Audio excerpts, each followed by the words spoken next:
When discussing the war fought between the Yugoslav partisan forces under the leadership of Marshal Tito and the Germans during World War II, it is easy to forget that this was not just a guerrilla conflict. In fact, the Yugoslavs acted in many ways like a conventional army, certainly towards the end of the war when they effectively liberated their own country. And on their strength was a substantial air force.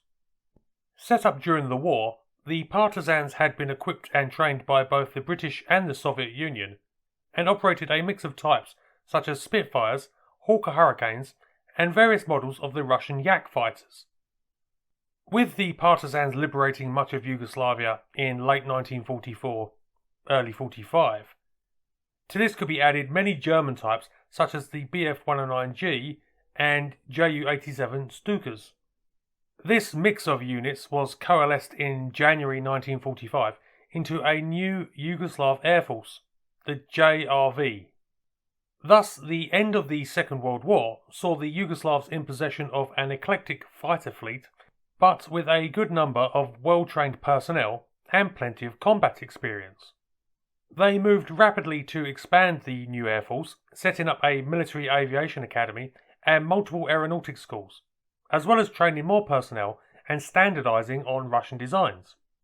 The Soviets reciprocated by supplying large numbers of aircraft, and by 1947 the JRV was the most powerful air force in the Balkans, equipped with 40 squadrons of top-rate fighters. However, despite being communist, things soon soured between Yugoslavia and the Soviet Union, or rather, between their respective leaders. Tito and Stalin were both men of firm conviction, shall we say. Things came to a head in June 1948 when Yugoslavia broke off relations with the Soviet Union. This immediately led to the Russians cutting off all military aid and supplies, which in turn meant the serviceability of the JRV aircraft suffered badly. Worse, so angered was Stalin by the Yugoslavs' defiance, a Russian invasion was considered a very real possibility.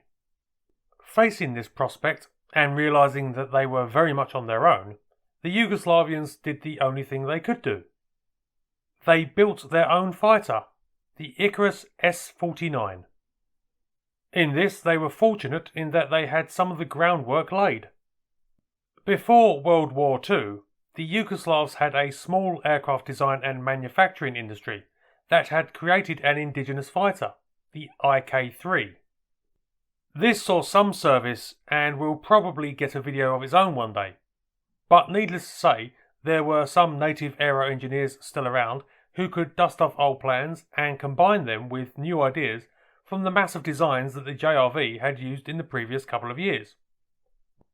The S-49 first flew in June 1949 and was built in two versions, the A and C.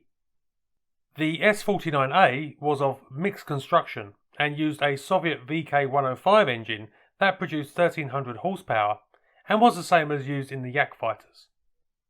Armament was a German MG-151/20 cannon firing through the propeller hub, and two American M2 Browning 50 caliber machine guns in the cowling. The aircraft could also carry two small bombs or four American 5-inch HFAR rockets for ground attack. Despite its Western origin weaponry, in appearance the design of the S-49A looked very much like the Yaks that it was to replace, using a similar layout, canopy and air intake positioning. Of course, using a Soviet engine still meant the maintenance problems were an issue, and only 45 of the A models were built. These entered service with the JRV in early 1950. The S-49B was a planned variant equipped with a Daimler-Benz engine, but nothing came of this, and the A's were replaced in production by the C model, which was the definitive version. These were fitted with a more powerful French Hispano-Suiza 12Z17 engine that produced 1,480 horsepower. However, the heavier engine required the C to be of all-metal construction.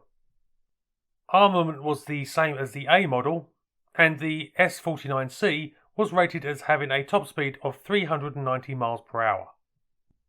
These entered service with the JRV at the beginning of 1952, and a total of 113 were built, making total production of the S-49 as 158 built.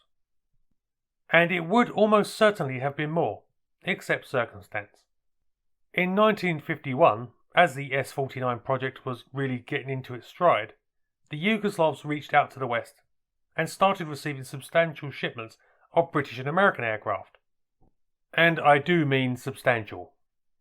In 1951, it was 160 de Havilland Mosquitoes. In 1952, 150 P-47D Thunderbolts. In 1953, delivery started of 229 F-86G Thunderjets, and in 1956, it was 121 F-86E Sabres. This influx meant that the S-49 was both redundant and rapidly obsolete. The type stayed in service until 1961, when thawing relations with the Soviet Union meant that the JRV could start receiving modern aircraft like the MiG-21.